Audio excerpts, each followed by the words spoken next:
I want you to get together.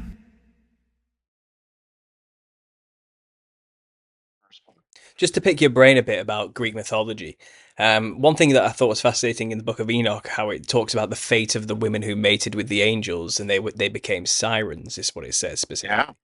And I was thinking about Greek mythology. I was looking into sirens in general for my own book, and just to talk about that period before the flood, where humankind began mixing kinds together and messing with DNA and creating hybrids out of humans, not necessarily with human mate through mating of Nephilim. It was through some kind of genetic engineering of sorts, with help from the angels that we mentioned that were still around. But Yeah. it talks in the Greek mythologies of that the nymphs and the sirens were allowed to Yeah. sit in on the meetings of the gods.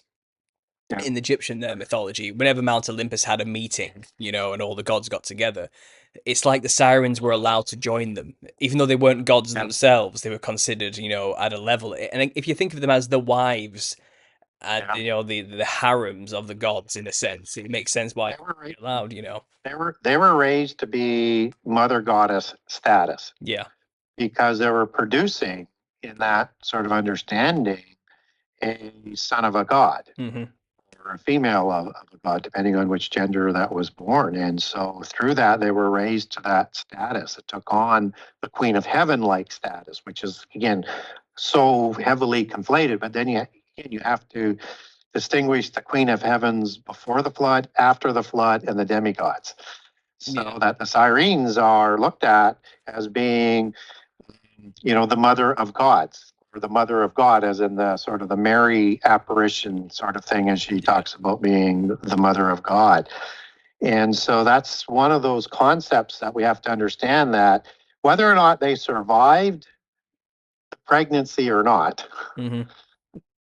and according to the Yes version of the Old Testament, the Kever and the Gast, is the women were sacrificed with the Caesarean operations, so to speak, in favor of saving the demigods over the human mother. And Well, then they would raise them to be mother god like status. yeah. And that they somehow are changed in the book of Enoch, so that whatever they've done has changed their nature, corrupted their spirit, and they become, I think, Nephilim or Rephaim like, because unlike humans, their bodies aren't going to sleep, Yeah.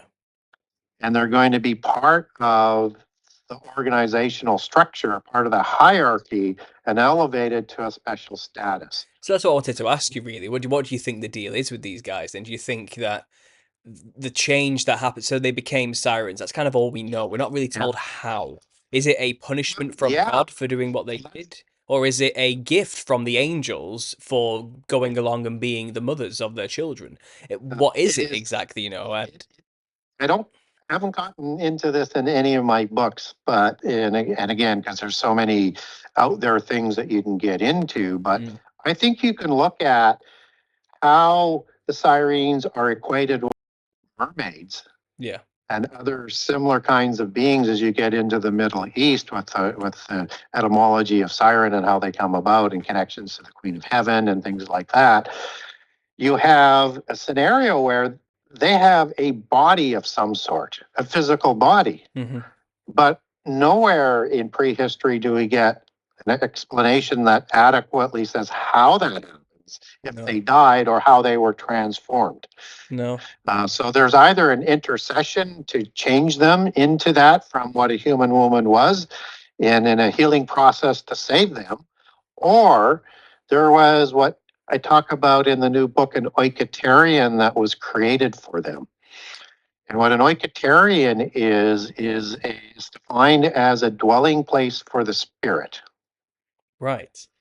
And that's the word that is used for habitation in Jude 1:6, that the original angels left their habitation in heaven, a dwelling place for heaven, just as it's understood as a house in heaven in 2 Corinthians 5:2, for the Christians out there who want to check that, or non-Christians who want to check those two verses. House in heaven, habitation, Jude 1:6 at the latter, but the first one is 2 Corinthians 5:2. That goes back to oiketerion, a dwelling place or a housing for the spirit in heaven. And in 2 Corinthians, it talks about a similar sort of housing in the physical world. So for angels to procreate, they're spirit beings. Mm-hmm. So they need an oiketerion in the physical world. That's a soul and a body. So the world is made up of a spirit that comes from heaven and the soul and the body, which is of the physical world, and the spirit merges with the soul that only Jesus and God can separate, which is why polytheists and seculars only talk about the soul because they don't want to recognize the spirit aspect that comes from heaven. So when the angels wanted to interact physically in the world, they needed to create their own oiketerion. They could create any gender or any look. That's where the changeling sort of doctrine comes in that most polytheists are sort of renowned for having, but Christians like to sort of deny. And I like to point out to Christians that in the Sodom and Gomorrah story, you have two angels who create an oiketerion of a human body. They're not even recognized as angels at first. Mm-hmm. They can eat, they can drink, they can touch, they can interact. And the angel of the Lord, the pre existing Jesus, does the same thing, creates an oiketerion for himself to interact physically with the world. So if you can create your own body, and again in the New Testament, for people who want to hold me to both testaments all of the time, which I'm very good at countering and supplying the information on if you ask for it. But there's in the book of Hebrews, there's a passage where it talks about to be kind to strangers because you may not know when you've come across an angel. So they're in a physical form in the physical world and you can't recognize them. And in other passages, you can recognize them in a physical form. So we know they can do that. And that body, soul and body, will have DNA.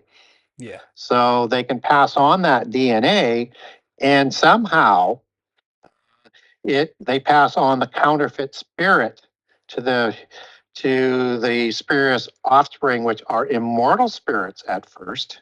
Mm-hmm. And which is why God steps in Genesis 6:3 in the Nephilim creation story to limit life to 120 years Yeah. from a physical perspective. That doesn't mean their spirit dies. No.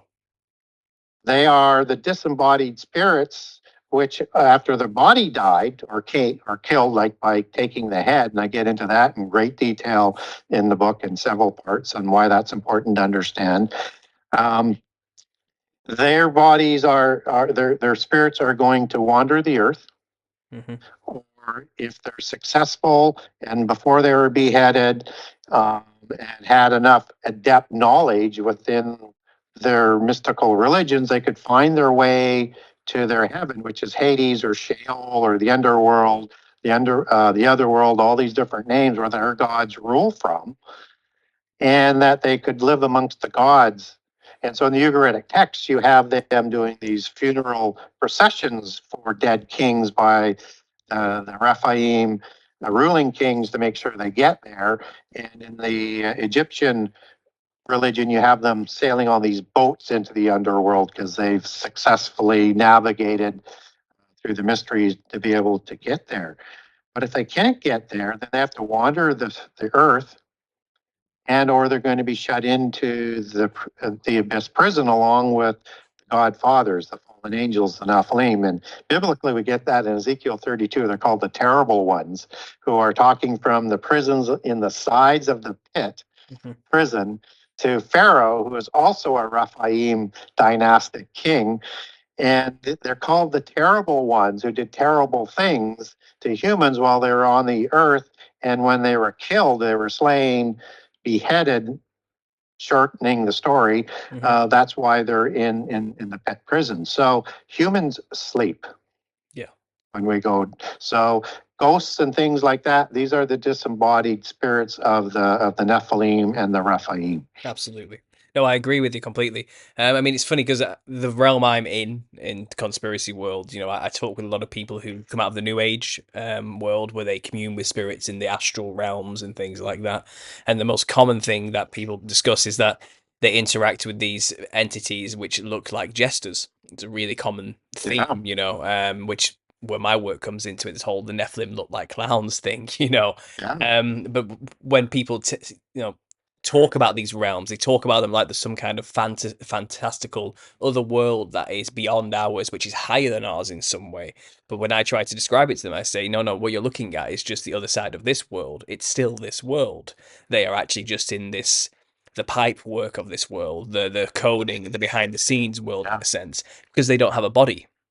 Yeah, exactly. They're in a lesser That's state. where Yeah, go ahead. the understanding of the siren has this interesting sort of interconnection. Hmm. So that if angelic technology can create an oiketerion for them, Hmm.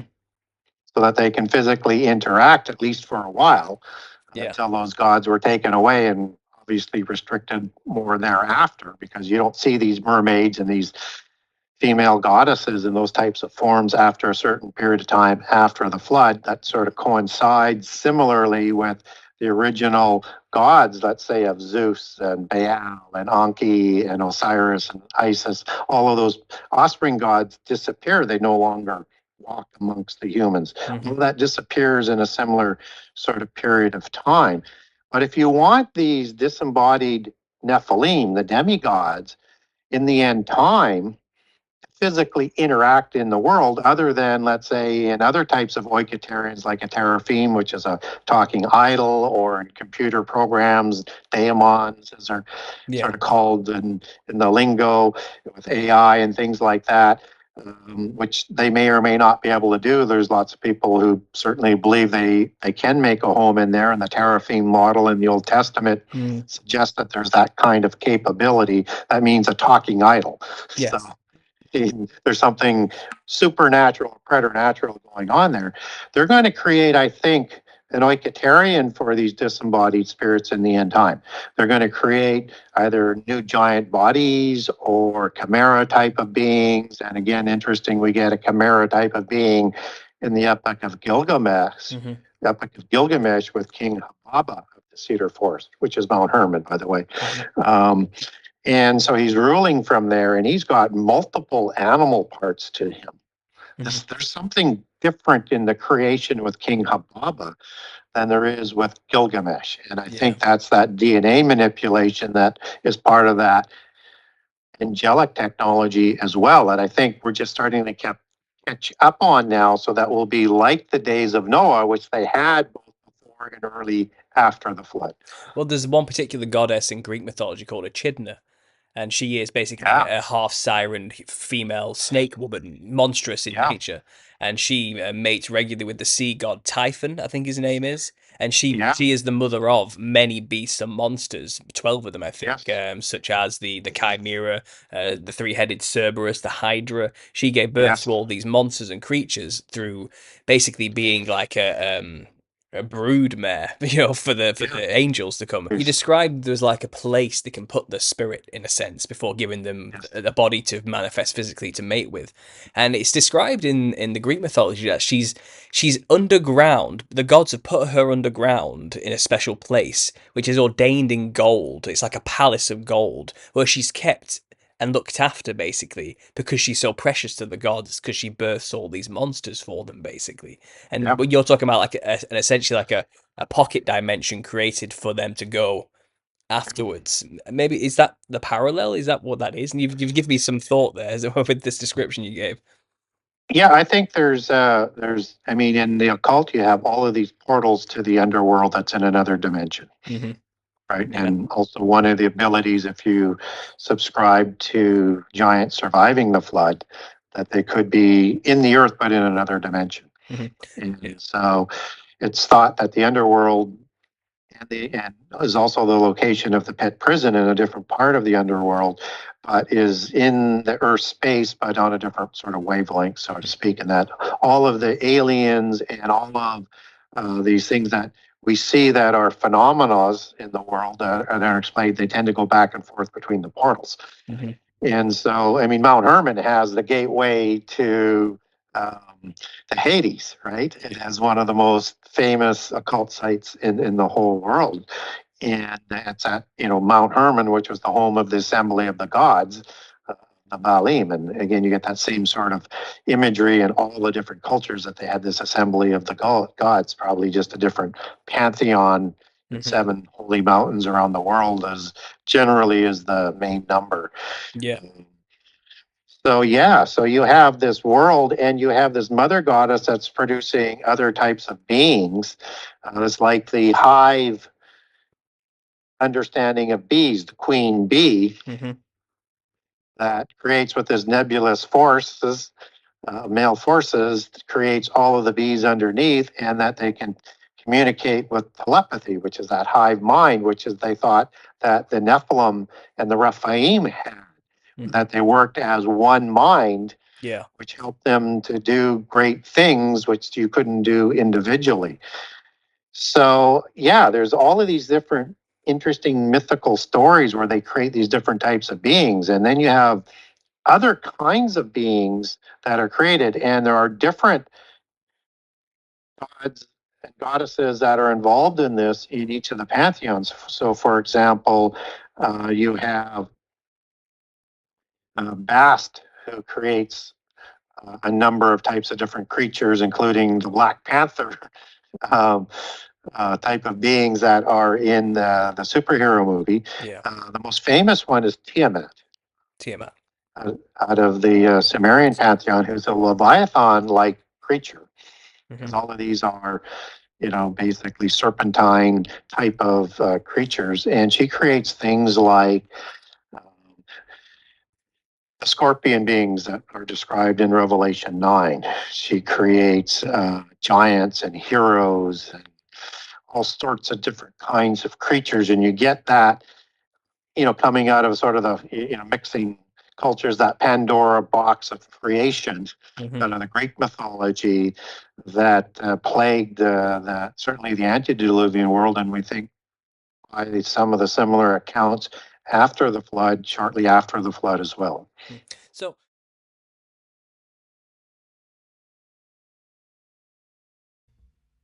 I want you to get together.